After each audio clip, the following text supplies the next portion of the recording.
Notre Terre abrite des ressources naturelles essentielles pour le développement de la vie et de notre société. Les sols sont liés à de nombreux domaines comme l'agriculture, l'économie, l'écologie ou encore la culture. Malheureusement, les activités humaines passées ou présentes peuvent attaquer nos sols et dégrader leur qualité.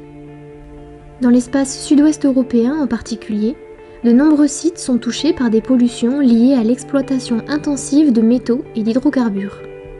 Il est donc devenu urgent et essentiel de diagnostiquer la contamination des sols et de fournir des techniques novatrices afin d'y remédier et d'améliorer la qualité de ces sols.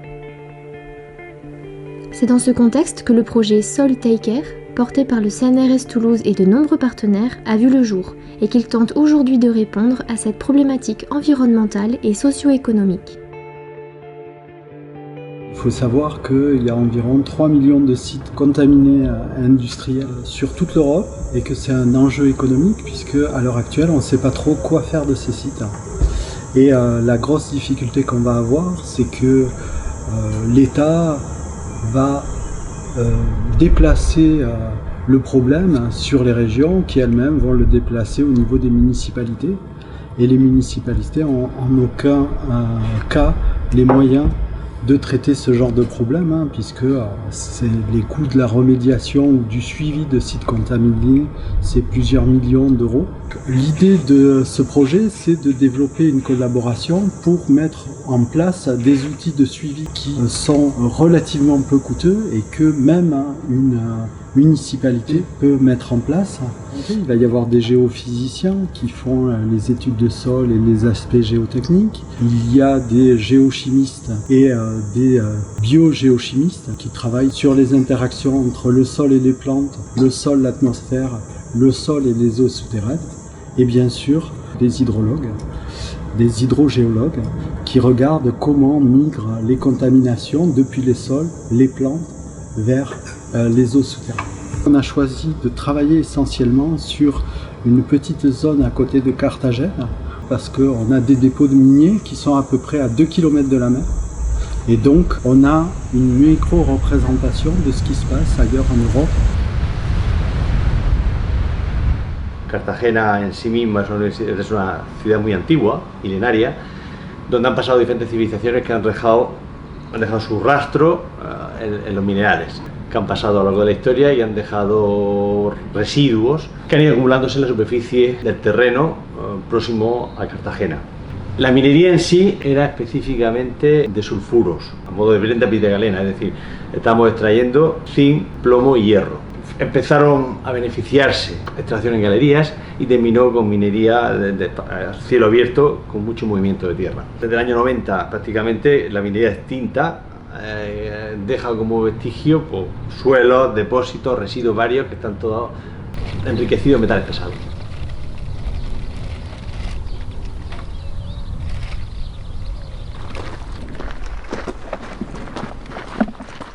Alors nous sommes ici en fait sur la zone amont du site minier d'El Gorguel et nous plus spécifiquement en ce moment en fait on étudie la quantité finalement de particules qui sont arrachées à ces déchets miniers et qui vont se retrouver dans l'atmosphère. Alors c'est problématique parce que ces particules elles sont très chargées en métaux lourds, plomb, zinc, cadmium, en métalloïdes aussi. Et donc elles peuvent poser des problèmes environnementaux et des problèmes de santé publique. Pour essayer de quantifier cette quantité de particules, en fait, on utilise des impacteurs. L'étude de l'impacteur que l'on utilise aujourd'hui, il a été construit au laboratoire d'aérologie à Toulouse et il nous permet, en pompant de l'air, de séparer les particules PM10, PM2,5, c'est-à-dire les particules qui sont inférieures à 10 micromètres et inférieures à 2,5 micromètres.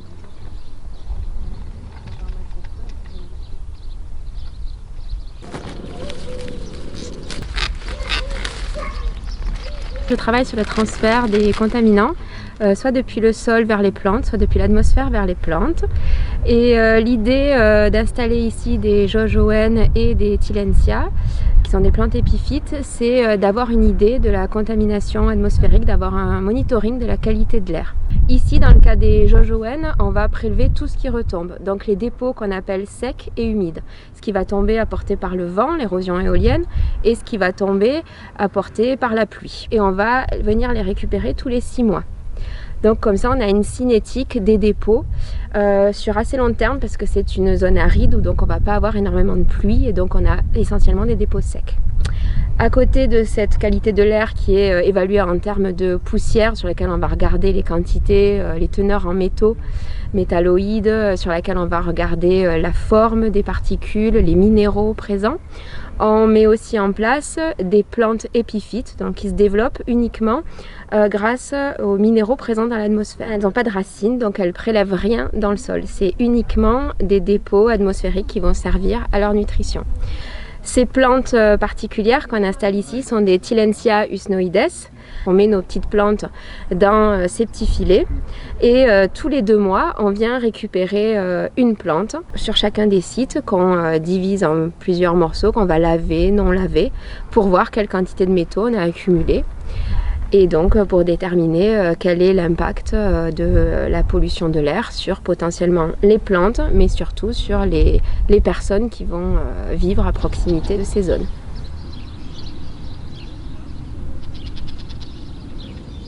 La primera actividad trata sobre la acumulación de metales pesados por parte de las plantas, tanto las naturales como las cultivadas, las plantas de la zona natural, porque es un poco la vía de entrada de metales pesados a la cadena trófica por parte de los herbívoros. También queremos ver la acumulación de metales pesados en plantas cultivadas, ¿no? Porque son al fin y al cabo las que nos comemos en la agricultura que se desarrolla en las inmediaciones de la Sierra Minera, y también vamos a mirar las plantas que se desarrollan en los depósitos mineros, puesto que la actividad tercera lo que queremos es un poco llevar a cabo las tareas de fitoestabilización, de acumulación de metales pesados. Los ensayos de fitoestabilización se van a llevar a cabo en este depósito minero localizado en la Rambla de la Benque.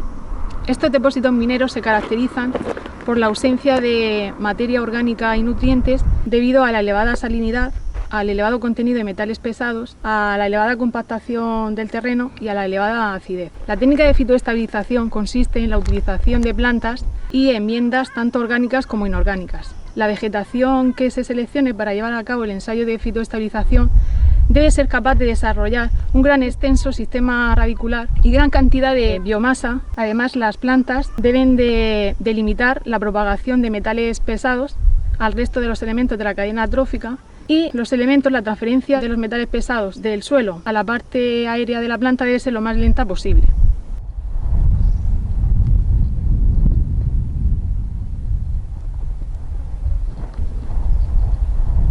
Donc du coup, ici nous sommes sur un site d'une ancienne carrière qui a été exploitée. On a encore des vestiges miniers qui sont localisés sur les hauteurs. C'est donc un lac dont le pH est proche de 2. Donc c'est pas trop terrible pour l'environnement. Il n'y a pas de réhabilitation actuelle et il n'y a pas de réhabilitation prévue pour le moment. Dans le cadre du projet, on regarde donc la dynamique des métaux et des métalloïdes, mais pour cela, le premier truc que l'on fait, c'est qu'on essaie de faire des cartographies par fluorescence X des différents sites que l'on étudie et regarder un peu la spécialisation de ces métaux.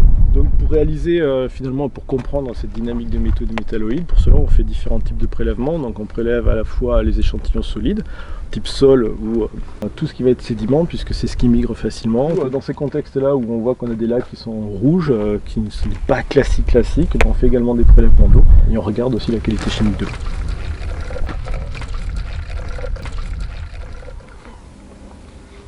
On travaille ici sur un site qui a été remédié, un ancien site minier qui a été amendé. On a amendé le sol pour permettre la végétalisation et puis limiter l'érosion éolienne parce que c'est un des principaux facteurs de contamination dans la région. Donc nous on utilise différents outils géophysiques pour essayer de monitorer l'évolution de ces stériles dans le temps et puis essayer de voir comment on peut cartographier les zones les plus contaminées et les moins contaminées dans cette région. Ils ont fait venir des machines assez lourdes, ils ont creusé les stériles, ils ont rajouté du sable qui provient de l'industrie du marbre et de la matière organique issue de l'industrie porcine pour permettre aux plantes de pousser en fait. Les méthodes géophysiques sont utilisées généralement pour des besoins de spatialisation d'informations rapides. Et l'idée, c'est de caractériser le comportement capacitif du sous-sol. Le temps mis pour un milieu pour revenir à l'état d'équilibre n'est pas le même en fonction que ce sont des argiles, en fonction que ce soit un site pollué, en fonction que ce soit de l'eau. Donc là, ce qu'on recherche, par exemple, on est sur un site, une partie remédiée, une autre non remédiée. c'est l'influence de la remédiation sur les propriétés du sous-sol. Donc par exemple, est-ce que la porosité a changé, est-ce que les tailles de grains ont changé? Et donc ce qu'on espère trouver ici, c'est une répartition de tailles de grains différentes, puisque justement le temps de mise à l'équilibre du milieu dépend de la taille des grains. Pour pouvoir faire ces mesures, on a besoin donc d'un impédancemètre, c'est-à-dire l'appareil qui pilote les mesures, dans lequel on introduit ce qu'on appelle des séquences. Les séquences de mesures, c'est l'ordre d'interrogation des électrodes.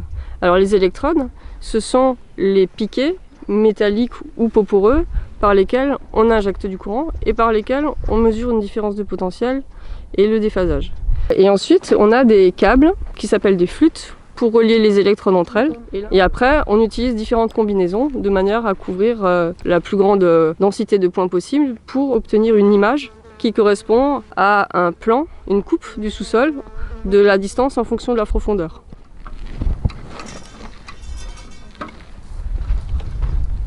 J'installe des antennes GNSS, donc le GNSS pour le langage courant, c'est le GPS. Et pas pour positionner les points, mais pour mesurer les ondes qui vont rebondir sur le sol. Et comme ça, on a des informations sur le contenu métallique du sol, donc savoir en gros comment se fait la contamination.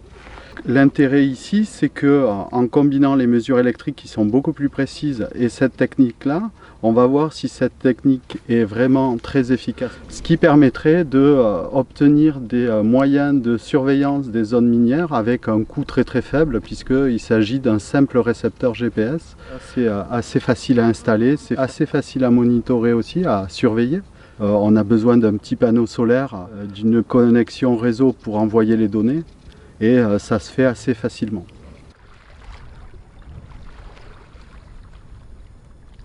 Moi je vais traiter tout ce qui est risque sanitaire lié à l'ingestion et à l'inhalation de sols contaminés. Alors, ce qu'il faut savoir, c'est que tous les jours, on va respirer, on va ingérer en fait de la poussière. Et des fois cette poussière elle va être contaminée, comme sur des sites comme Carthagène, où potentiellement il y a donc de la contamination. Cette contamination elle peut poser un risque, parce que on a certes des fois des éléments qui vont être très stables, donc qui ne vont pas poser de danger en fait pour nous. Par contre, des fois d'autres vont être très facilement dissous dans notre système digestif et eux par contre, ils présentent un réel risque. On va différencier les adultes et les enfants en fonction de leur poids. On va différencier aussi si on est dans une zone agricole, on n'aura pas la même utilisation du sol qu'en milieu urbain. Ici par exemple, on pourra voir qu'il y a en fait une aire de jeu d'enfants qui a été un petit peu aménagé en fait, où tout le sol quasiment a été goudronné pour éviter justement un contact trop important des enfants avec un sol qui est potentiellement contaminé. Au-delà de ça, on travaille aussi avec des sociologues qui eux vont vivre avec la population pendant plusieurs semaines, des fois plusieurs mois, pour comprendre réellement les interactions entre les gens qui vivent tous les jours ici et la contamination. C'est pas aussi simple que on vit sur un sol contaminé, c'est dangereux, on va s'en aller. Les gens vivent ici, ils ont travaillé ici, c'est ça qui les a nourris. Donc il y a un aspect quand même assez compliqué à prendre en compte dans tous les différents sites. Donc là je vous ai présenté la zone de Carthagène, mais il y en a aussi en France, par exemple la zone de Viviers, qui pour les Toulousains est connue parce qu'il y a les mines de Decazeville juste à côté, ou la zone d'Estareja au Portugal qui est très connue elle au niveau mondial. Pourquoi? Parce que c'est une des zones industrielles les plus contaminées en Europe. À partir des études de terrain sur ces trois sites, on va revenir au laboratoire et faire des études poussées qui nous permettront de bien calibrer ces niveaux de contamination, de bien comprendre ces niveaux de contamination et comment cette contamination se déplace depuis les zones de source jusqu'à la mer. Ensuite, de mieux comprendre le fonctionnement de ces systèmes, de ces écosystèmes miniers, puisque l'idée finale du projet, c'est de présenter ça aux collectivités locales, aux décideurs, afin d'organiser des workshops et de leur montrer comment, à partir de plantes qui coûtent 2 €, à partir de récepteurs GPS qui coûtent une vingtaine d'euros, on peut surveiller une zone contaminée et essayer par la suite de la remédier.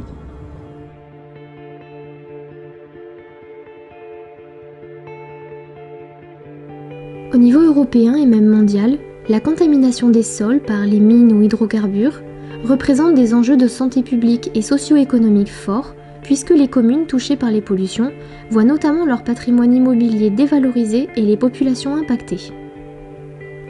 Les enjeux touristiques et culturels sont également importants. Cela est nettement visible avec Carthagène et la proximité de la zone minière avec la zone touristique de la Mar Menor située sur le bassin méditerranéen. L'exemple du district minier de Carthagène-La Unión en Espagne se trouve être une bonne représentation des différents enjeux liés à la pollution des sols. La réhabilitation de sites contaminés doit donc devenir une préoccupation majeure pour une meilleure prise en compte de la qualité de vie humaine et de notre environnement.